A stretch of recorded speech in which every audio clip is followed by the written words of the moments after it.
The royal city of Velmar stood under a calm night sky. The tall towers of the palace touched the silver moonlight, and the city walls glowed with the reflection of burning torches.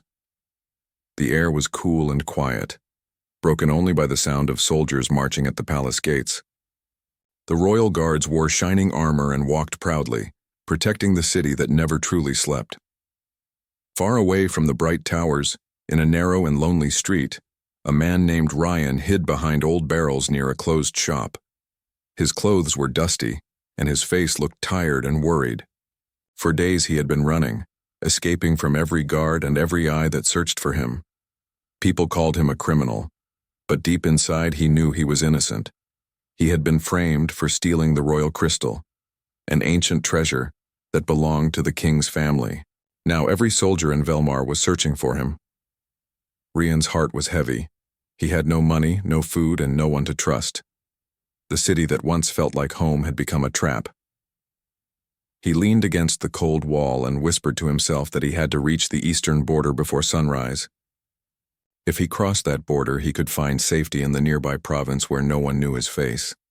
But the path to the border was blocked by the royal bridge, and that bridge was always guarded by armed soldiers. He stayed in the shadows, studying the guard tower from a distance. His sharp eyes followed every movement. The guards were changing shifts, and their leader, a young man named Leon, was standing near the gate. Leon was known across the palace for his honesty. He was not harsh like many other guards. He respected everyone and believed in fairness. He had joined the royal service only a few months ago but was already trusted because of his loyalty. Ryan watched him carefully. He knew that if he wanted to escape, he needed to find a way past that gate. The city had many hidden paths, but all of them ended near the bridge, and that bridge was the only exit. He could not run forever. His strength was fading and his luck was running out. As he thought, an idea slowly formed in his mind. It was risky, but he had no other choice. He waited for the streets to grow quiet. The last group of guards disappeared into the distance, leaving only a few men near the tower. The moon was bright and the sound of waves under the bridge echoed softly. The moment felt still, like time itself was waiting. Ryan looked around to make sure no one was watching. Then he took a deep breath and stepped out from the darkness. His feet made no sound on the stone ground. He moved closer to the bridge where Leon stood alone with his spear resting by his side. The glow from the torch showed Leon's calm face as he looked across the river. Ryan's hands were shaking. He reached into his coat and pulled out an old pistol. It was small and old, not even loaded, but it looked dangerous enough to scare someone. He stepped closer and spoke softly so that only Leon could hear. His voice was low but firm as he said, "Don't move." Leon turned at once, surprised by the sound. His eyes widened when he saw the weapon in Ryan's hand. He raised his spear slightly and said in a steady voice, "Who are you?" "Please stay quiet," Ryan replied quickly. "I just need to cross the bridge. Let me go and no one will be hurt." Leon studied his face. The torchlight showed Ryan's tired eyes and the marks of fear on his face. "You are the man they are searching for," Leon said calmly. "The one who took the royal crystal." "I didn't take anything," Ryan said, his voice trembling. "I was framed by someone in the palace. If I go back, I will never get a chance to prove my truth. I only want to leave the city and live in peace." Leon kept his spear steady. "If what you say is true, then surrender. The king will listen." Ryan shook his head slowly. "You don't understand. The person who did this to me is close to the king. If I go back, I will be silenced before I can speak." His voice broke slightly. "Please, I just want freedom." For a few seconds, there was silence between them. The sound of the wind brushed against the bridge. Leon looked into Ryan's eyes and saw fear, but also honesty. He could tell that the man standing before him was not a common thief. Still, his duty as a guard pulled him in the opposite direction. He took a step forward and said softly, "Put the weapon down. You do not have to run." "I cannot," Ryan said, his grip tightening. "I have nothing left except this one chance." Just then the faint sound of footsteps echoed from the far end of the bridge. 2 guards were approaching. their armor clinking as they talked to each other. Ryan's heart began to beat faster. He turned his head slightly, searching for another way to escape, but there was nowhere to go. The bridge was open on both sides, and the walls were too high to climb. Leon looked toward the approaching guards, then back at Rian. He could see the fear in Rian's face. In that instant, Leon made a choice that even surprised himself. He said quietly, "Listen to me. There is a small tunnel under the bridge that leads to the outer road. Hardly anyone knows about it. If you want to escape, go there. I can distract the others." Ryan blinked, not sure he had heard correctly. "You would help me?" Leon did not answer right away. His eyes flickered with conflict. "Something in your voice tells me you are not lying. Go before it is too late." Ryan felt a sudden rush of relief. "Thank you," he whispered. "I will not forget this." He turned to run toward the tunnel, but a shout broke the silence. One of the approaching guards called out, "Leon, who are you talking to?" The light from their torch moved closer and they saw a shadow near the gate. The guard raised his voice again. "Stop right there!" Leon stepped in front of Ryan, quickly blocking their view. "Just checking the gate," he said loudly, trying to sound calm. But the other guards were suspicious. They moved closer and lifted their torches higher. The light fell on Ryan's face. "There he is," one of them shouted. "The fugitive!" Ryan's breath caught in fear. He lifted the old pistol out of reflex, his hand shaking. The guards froze for a moment, their spears ready. Leon stood between them, his heart racing. The air was filled with tension, and the only sound was the crackling of the torches. Rian's voice trembled as he said, "Please, I don't want to fight." "Drop the weapon," one of the guards shouted. "Now!" Ryan's mind spun in panic. Before he could react, one of the guards rushed forward and grabbed his arm. The pistol slipped from his hand and fell to the ground. Leon quickly stepped between them. "Wait," he said firmly. "Let me handle this." The other guards looked at him in surprise. "Why?" "He's a wanted man." "I know," Leon replied. "But he will not run now. Let me take him to the palace myself." After a moment of hesitation, the guards agreed. They tied Ryan's hands and handed him to Leon. As they started walking toward the royal prison, Ryan looked at Leon with tired eyes. There was no anger in his expression, only quiet trust. Leon walked beside him, deep in thought. Something about this man's story felt true, and his heart told him that this night was only the beginning of something much bigger. The moon still shone over the city, and the sound of the river under the bridge filled the silence. Both men walked side by side, unaware that their meeting would soon change the fate of the entire kingdom. The palace of Velmar was a place of beauty and silence. Tall marble pillars lined the grand hall, and golden lights glowed from every corner. The night was almost over when Leon arrived at the palace gates, bringing Ryan with him. The guards at the entrance recognized Leon and opened the gate quickly. The sound of their armor echoed as they saluted him. Ryan walked slowly beside Leon, his hands tied with rope. His face was calm, but his eyes kept moving, studying every detail of the palace. He had once worked here as a craftsman, repairing the king's collection of ancient stones. That was before everything changed, before someone placed the blame on him for stealing the royal crystal. Now he was returning as a prisoner to the very place where his life had fallen apart. Inside the palace, the corridor was long and silent.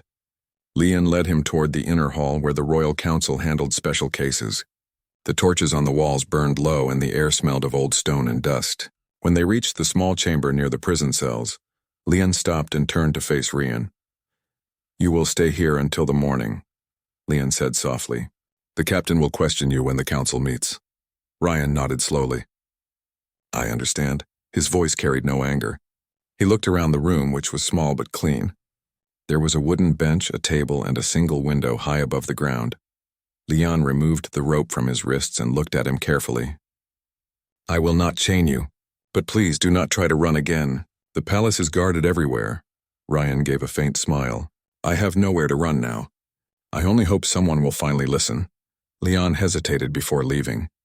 He had seen many prisoners in his short time as a guard, but something about Ryan was different. His eyes did not show guilt. They showed pain and truth. I will tell the captain that you wish to speak about the real thief, Leon said before walking out. When the door closed, Rian sat down on the bench and looked at his hands. His mind went back to the day everything changed. He remembered the royal crystal, a shining stone said to protect the kingdom from misfortune. He had been repairing its frame when a group of officials entered the room. When they returned an hour later, the crystal was gone. Only Rian had been inside during that time, so they accused him. No one believed his words. By the next morning, soldiers were at his home to arrest him, but he escaped through the forest and disappeared. The sound of the door opening pulled him back to the present. Leon entered the room again, holding a tray with bread and water. He placed it on the table and said quietly, "Eat something. You will need your strength." Rian looked at him with gratitude. "You do not treat me like a criminal," he said. Leon shrugged lightly. "I follow orders, but I also follow my heart. Sometimes they are not the same." Rian ate slowly while Leon sat on the other side of the table. The silence between them felt calm, not cold. After a while, Leon asked, "Who do you think framed you?" Rian stopped chewing and looked up. "A man named Darren," he said in a low voice. "He was one of the king's advisors. He worked with me that day. He wanted control of the royal crystal because it has special power. He thought if it disappeared, he could use it to gain the king's trust by pretending to find it later. But when the guards came, he told them I was the one who took it." Leon's eyes widened slightly. "That is a serious claim. Darren is close to the royal family." "I know," Rian replied. "That is why no one listened to me. But if you check the records of that night, you will find he entered the chamber after I had left. There must be proof." Leon thought about it for a long moment. His duty told him to stay silent, but his heart told him to believe.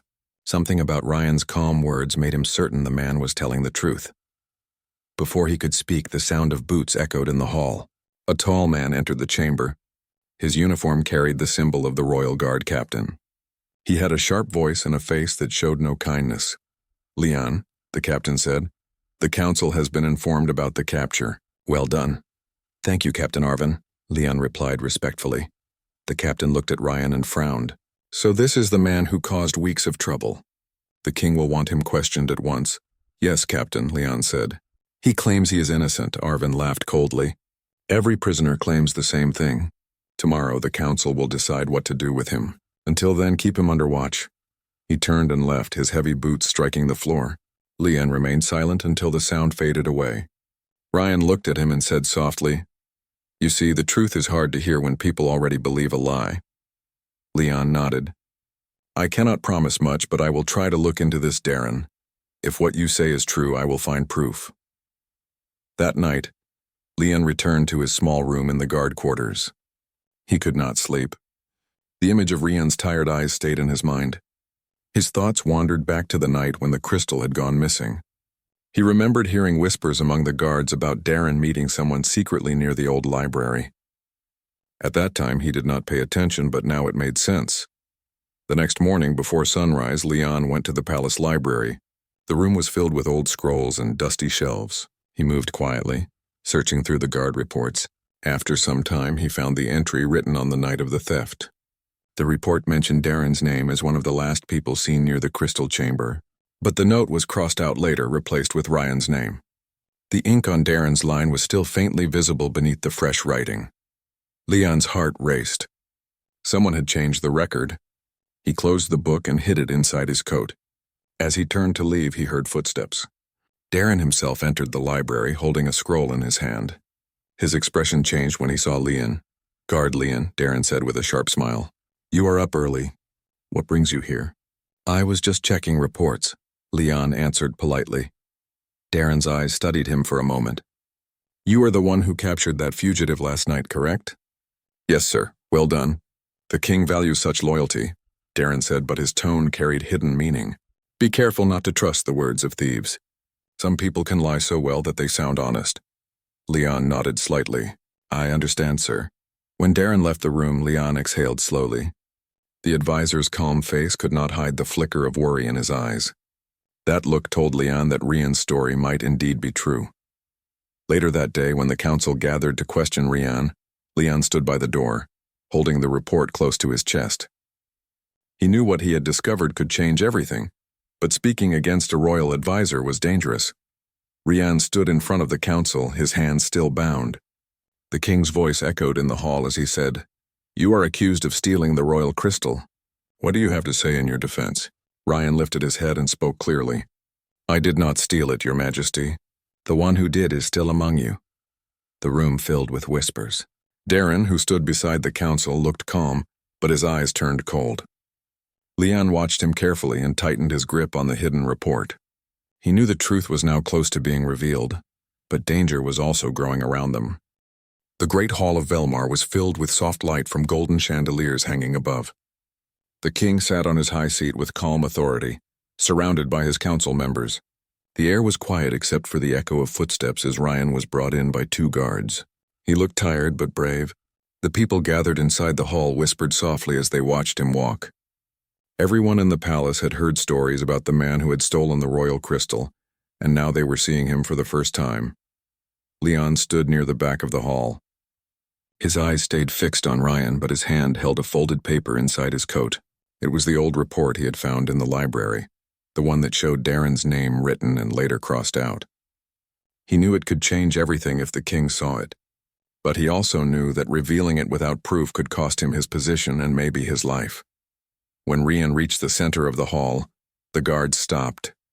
The king looked at him with a firm expression. "Rian," the king said, his voice strong and steady, "you were once trusted to work with royal treasures, yet you stand accused of stealing the most valuable crystal in this kingdom. What do you say in your defense?" Rian bowed his head respectfully. "Your Majesty," he said in a calm tone, "I did not steal the crystal. I have served the palace with honesty for many years. I was framed by someone with greater power and influence. I was only repairing the crystal's frame that day when it disappeared. Someone entered the chamber after I left and took it. That person is here in this room today." A wave of quiet murmurs filled the hall. The king's eyebrows rose slightly.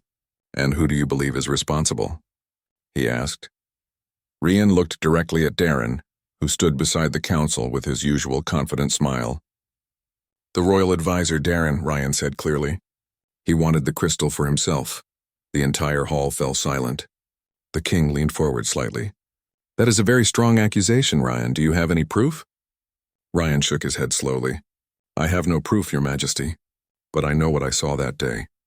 I left the chamber after finishing my work, and when I looked back from the doorway, I saw Darren entering the room.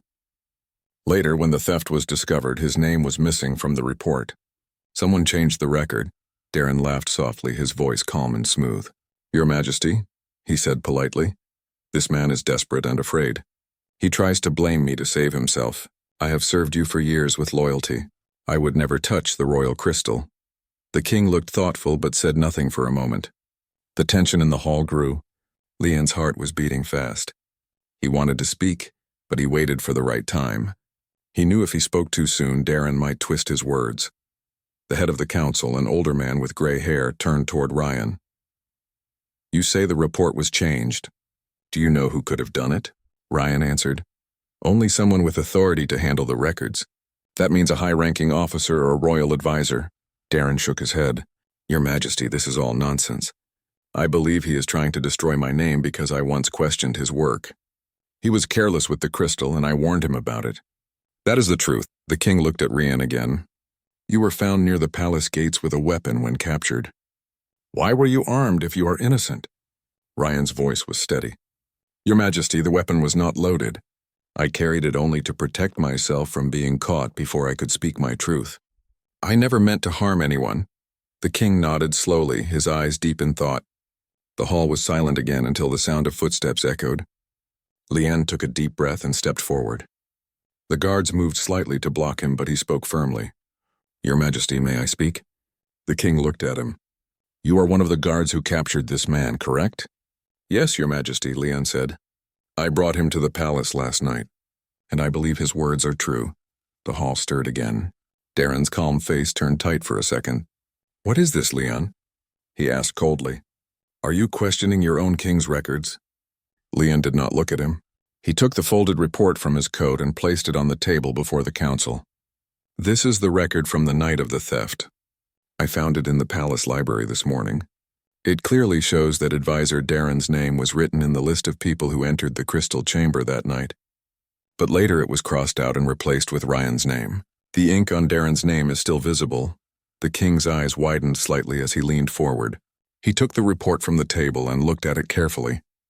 The council members stood quietly waiting. The king's voice was calm but serious. "Who has the authority to change these records?" Darren hesitated. "Only the head of security or the royal advisor, Your Majesty," he answered softly. The king looked straight at him. "So you admit you could have changed it?"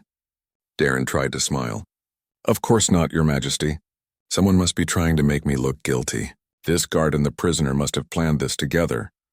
Leon shook his head. "Your Majesty, I found the record myself. No one helped me. I only wish to see justice done." The king placed the report down slowly. His eyes moved from Ryan to Darren. "If this is true, then there is more to this story than we thought. I will not make a decision until I know the full truth. Darren, you will remain in the palace under watch until we investigate further." The advisor's face turned pale. He tried to speak, but the king raised his hand. "Enough. I have spoken." The guard stepped forward to escort Darren to his chambers. He looked at Leon with sharp eyes that held quiet anger. "You have made a mistake, young guard," he said in a low voice. "You do not know the power of those you challenge." Leon stood straight. "I only stand for the truth," he said firmly. As the guards led Darren away, Ryan lowered his head in relief. For the first time in weeks, he felt hope. The king turned toward him. "Until the truth is proven, you will stay within the palace grounds. You will not be treated as a prisoner. Leon will be responsible for your safety." Ryan bowed deeply. "Thank you, Your Majesty." When they left the hall, Leon and Ryan walked side by side. The morning light was shining through the palace windows, and for a brief moment the world felt peaceful. But Leon could not shake the feeling that this was not the end. Darren was powerful, and men like him did not fall easily. That evening, as the sun set over the city, Leon went to the guard tower to begin his watch. The air was cool and the streets below glowed under the orange sky. Ryan stood nearby, looking out at the horizon. "You risked your position for me," Ryan said softly. "Why did you do it?" Leon smiled faintly. "Because truth matters more than orders, and because I believe you." Ryan nodded. "Then we both must be careful. Darren will not stay silent. He will try to protect himself." As the night grew darker, a quiet uneasiness filled the palace. Somewhere in the distance, a shadow moved across the courtyard. A servant carrying a message hurried toward Darren's locked chamber. The story was far from over, and both Ryan and Leon knew that the real battle for truth had only just begun. Morning light touched the stone towers of the royal city, spreading across the quiet streets. The guards were already at their posts, ready for the day's duty. Inside the royal compound, people whispered about the strange man who had been caught the night before. His name, Aaron, was on everyone's lips. Some said he was dangerous. Others thought there was something different about him. Inside a small cell, Aaron sat calmly on a wooden bench. His face looked tired, but his eyes still carried quiet strength. He had not said much since his capture. The guard who brought him in, Loran, had been ordered to keep watch. But during the long night, he began to wonder who this man really was. Loran had seen fear, guilt, and anger in many faces over the years, but Aaron's eyes were not like those. There was sorrow, but also something pure, something that made Loran question everything he had been told. As the morning grew brighter, the sound of footsteps echoed through the hall. The Queen's advisor, Lord Renard, appeared. He was tall and cold, dressed in dark blue robes, his sharp eyes full of calculation. "Open the cell," Renard ordered. Loran obeyed and stepped aside. Renard looked at Aaron for a long moment before speaking. "So you are the man who dared to aim a weapon at one of the royal guards," Renard said. "You have caused much trouble, stranger. Do you know the punishment for threatening the crown?" Aaron lifted his eyes slowly. "I know what your law says," he replied. "But I did not come to harm anyone. I came to warn the royal family." Renard let out a short laugh. "Warn us? You expect me to believe that?" Aaron stayed calm. "You may believe what you wish, but a storm is coming. Not one of rain and wind, but one of betrayal. Someone close to the Queen plans to take her crown." Renard's smile faded for a second, then returned. "Enough of your lies," he said coldly. "You think you can confuse us with false stories? You will face judgment soon." He turned to Loran. Keep him here until the queen decides his fate. Renar left, and silence filled the cell again. Loran looked at Aaron, troubled by what he had heard. Why would you warn the queen? He asked quietly. If you are wanted by the kingdom, why risk your life to come here? Aaron looked at him carefully. Because the truth is more important than my name, he said. Years ago I worked for this kingdom. I was part of the royal defense. But when I discovered something dangerous, I was accused of treason. They said I was a thief and a liar. I had no choice but to run. Loran's eyes widened slightly. You served in the royal defense? Yes, Aaron nodded. I learned of a hidden plan. Someone within the palace wanted to gain power by removing the queen. I tried to stop it, but I was betrayed and marked as a fugitive. Loran felt a chill. Everything Aaron said sounded unbelievable, but something about his voice felt real. Before he could ask more, another guard arrived. The queen wants to see him, the guard said. Loran and 2 others led Aaron through the long stone corridors to the royal chamber. Sunlight poured in through tall windows. The queen sat on her throne, calm but alert. Her golden crown gleamed softly. When Aaron entered, she raised her hand. Leave us, she said to the others. Only Loran remained standing by the door. Aaron bowed his head respectfully. Your Majesty, he said. The queen studied his face. They tell me you pointed a weapon at one of my guards, she said gently. Yet you claim you came to warn us. Speak the truth now. What do you wish to tell me? Aaron took a deep breath. Your Majesty, someone close to you is planning to take your throne. The plot has been building for months. I came to stop it before it's too late. The queen's expression did not change, but her eyes softened. And who do you believe is behind this? Aaron hesitated. Lord Renar, he said finally. He has been in contact with foreign traders, sending messages through secret routes. I followed the trail. That is why I came here, to protect you. The queen was silent. Her hands rested on the arms of her throne. After a moment, she looked toward Loran. You have been loyal for many years, she said. What do you think? Loran felt nervous. Your Majesty, he said slowly. This man may be telling the truth. His words have meaning, and I have seen his eyes. They do not look like those of a liar. The queen looked back at Aaron. If what you say is true, you have risked your life for my safety. But if it is false, you will face severe judgment. Aaron nodded calmly. I understand. The queen stood and spoke to Loran. Keep watch on Renar. Do it quietly. Tell no one. That evening, Loran followed Renar through the palace corridors. He moved silently, staying in the shadows. Renar entered a secret room behind the library, where a small light glowed through a crack in the wall.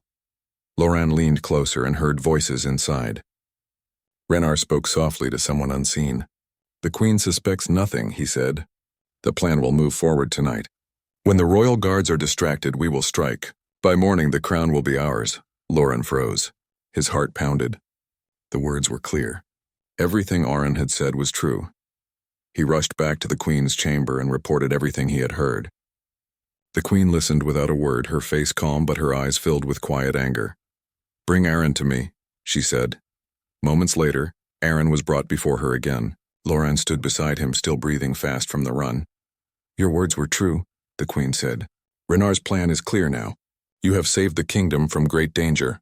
Aaron bowed his head. I only did what was right, he said. The queen looked at Loran. You have shown courage and faith, she said. Both of you have my trust. But we must act carefully. Renar must not know we are aware of his plan. As night fell, the palace became silent again. The queen sat in her chamber, thinking deeply. Outside, Loran and Aaron prepared for what was coming. The truth was now in their hands, but danger was still close. Aaron looked up at the dark sky through a small window. The hardest part, he whispered, is not to fight but to wait. Loran nodded quietly. The night was heavy with tension. The next few hours would decide everything. The queen's fate, the kingdom's safety, and Aaron's name, all rested on what they would do next. The sound of footsteps echoed faintly in the distance. Something was moving in the dark, and the final chapter of Aaron's long struggle was about to begin. The moon hung high over the royal palace, casting a silver glow on the tall walls and shining roofs. Inside the grand halls, silence spread like a soft blanket. But under that silence, something dangerous was taking shape. The Queen's most trusted advisor, Lord Renar, was preparing to carry out his secret plan. He believed no one knew about it. He thought Aron was just a foolish fugitive, and the Queen still trusted him completely. But what Renar did not know was that his every step was now being watched by Lauren and Aron, under the Queen's orders. Inside the Queen's private chamber, a faint light burned from a small lamp. The Queen stood by the window, looking out at the city below. Her face was calm, but her heart was heavy. She had ruled her people with fairness and care, and the thought of betrayal from someone she trusted deeply hurt her. Aron stood at a distance, quietly waiting. Lauren was beside him, ready to follow whatever command the Queen gave. The Queen turned and spoke softly. "The time has come. Tonight we will see who truly serves the crown and who serves only themselves. Are you both ready?" "Yes, Your Majesty," Aron said with steady eyes. "We are ready." Lauren nodded firmly. "We will protect you with everything we have." The Queen gave a small nod. "Good. Then stay hidden in the hall beside the council room. If Renar makes his move, I want to see it with my own eyes." The two men bowed and quietly left the chamber. They moved through the long stone corridors, keeping to the shadows. Every sound echoed. The faint steps, the rustle of the curtains, the whisper of the wind through the arches. The palace seemed to be holding its breath. When they reached the council hall, they hid behind the heavy curtain near the entrance. From there, they could see the entire room. In the center stood a long table made of polished wood. Candles flickered on its surface, lighting the maps and scrolls spread across it. Minutes passed slowly. Then came the sound of footsteps. Renar entered the hall wearing his usual royal robe, his face calm and confident. Behind him were two men dressed in guard uniforms, but they were not palace guards. They were strangers pretending to serve the crown. Renar looked around the room carefully. "Everything is ready?" he asked one of the men. "Yes, my lord," the man replied. "The Queen will be here soon." Renar smiled slightly. "Good. Once she signs the new royal order, the power will shift. By morning, no one will question who rules this land." From behind the curtain, Lauren clenched his fists. Aron placed a hand on his shoulder, signaling him to stay calm. Suddenly, the Queen entered the hall, surrounded by two real royal guards. Her calm steps echoed softly as she approached the table. Renar bowed deeply. "Your Majesty," he said smoothly. "Forgive me for calling this late meeting, but urgent matters of the kingdom require your attention." The Queen nodded. "What matter is so urgent, Lord Renar?" Renar handed her a scroll. "It is a new royal agreement with the outer provinces," he explained. "If you sign it tonight, it will strengthen your power." The Queen looked at the scroll. Her sharp eyes caught the faint mark of a false royal seal at the bottom. She understood the trap immediately, but kept her face calm. She turned slowly and looked at Renar. "You seem eager for this change," she said softly. "Tell me, Lord Renar, who truly gains from this agreement? The crown or you?" Renar's smile froze. "Your Majesty, I only serve the kingdom." At that moment, Aron stepped out from behind the curtain, his voice firm. "No, you serve yourself, Renar." The hall fell silent. The two false guards reached for their belts, but Lauren was faster. He drew his sword and stood beside Aron. Renar stepped back, surprise flashing in his eyes. "You dare interrupt a royal meeting?"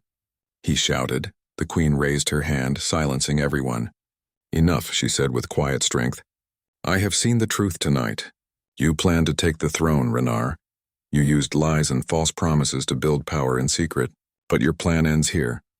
Renar tried to speak, but his words stumbled. "Your Majesty, this man, he deceives you. He's a criminal."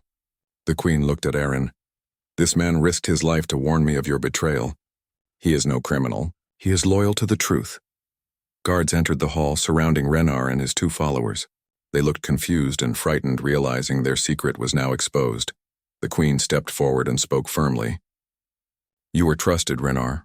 You sat beside me in council and advised me on matters of peace and law, yet you chose to betray that trust for greed. You will be judged fairly, but you will never again walk free among honest men." Renar lowered his head, defeated. He knew there was no escape. The guards led him and his followers away. When the hall grew quiet again, the Queen turned to Aron and Lauren. Her face softened, and for the first time that night, a faint smile appeared. "You both have shown courage," she said. "Lauren, your loyalty has never failed me. And Aron, your truth saved my crown and my life. You were called a fugitive, but today you stand as a protector of the kingdom. Aaron bowed deeply. "I only did what I believed was right," he said humbly. "I never wanted reward or praise." The queen shook her head gently. "You deserve more than words. The false charges against you will be removed. From this day your name will be cleared and your honor restored." Loran placed a hand on Aaron's shoulder with a smile. "Seems like justice finally found its way to you, my friend." For the first time in years, Aaron felt peace. The burden that had followed him through countless days and nights was finally lifted. He looked around the grand hall, the shining walls, the bright candles, the calm face of the queen, and knew his long journey had been worth it. Later that night, when the palace returned to peace, Aaron walked out to the balcony overlooking the city. The moonlight touched his face and the cool air carried the sounds of the sleeping kingdom. Loran joined him quietly. "What will you do now?" he asked. Aaron looked out at the horizon. "I think I will travel for a while," he said. "There is still much of the world to see. But this time I will not run. I will walk freely," Loran smiled. "Wherever you go, remember that this palace will always welcome you." Aaron nodded, feeling a deep sense of gratitude. "And I will never forget what you did, Loran. You trusted me when no one else would." As the first light of dawn touched the palace towers, the queen watched from her window. She saw the two men on the balcony and felt hope rising in her heart. The kingdom had faced darkness and found light once again. The bell of morning rang, marking a new beginning. Aaron turned toward the rising sun, feeling the warmth on his face. His name, once whispered with fear, was now remembered with honor.